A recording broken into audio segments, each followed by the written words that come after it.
Well, as we reported time and again here on RT, one of the major businesses that has proven to be more or less recession-proof is the sex industry.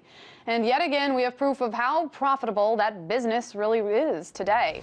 This is proving once again the tried and true saying that sex sells is really still valid. Folks, well, welcome to week 3 of the government shutdown. At this point, the lights on Capitol Hill are being illuminated by bipartisan bickering alone, or at least it feels that way. The longer this debate continues, the more ordinary Americans are feeling the sting. If you are waiting for justice in an immigration or civil court case, that wait is going to be a little longer. Federal courts have been operating on emergency funds since October 1st. However, that money is drying up. Prosecutors who are already working with a skeleton staff are being forced to go home themselves. Immigrants who are waiting for a green card are being told that they have to wait until the shutdown is over for help. But again, who knows when that shutdown will end?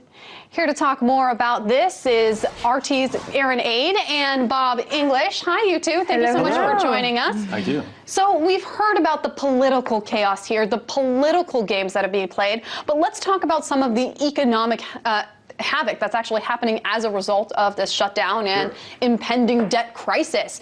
What is happening in terms of the financial world? I mean, do you want to take this? Sure, or should I'll I take this one. Okay. It's Columbus Day. The bond markets are closed, but let me tell you what was happening late last week in the bond markets.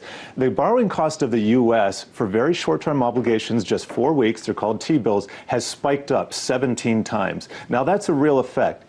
Go away from it. Is there a point? Yeah, that's a great question. A lot of people say that, you know, there is no point. A lot of countries don't have debt ceilings and they don't need them.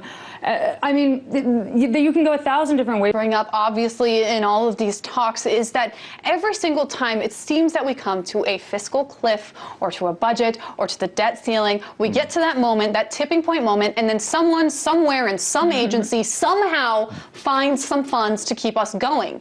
Bob, is that likely to happen in this case? Look, on October 17th, the government still has... Boom Bust Bob English, whose new show premieres this Wednesday at 4:30 p.m. Eastern Time, right here on RT.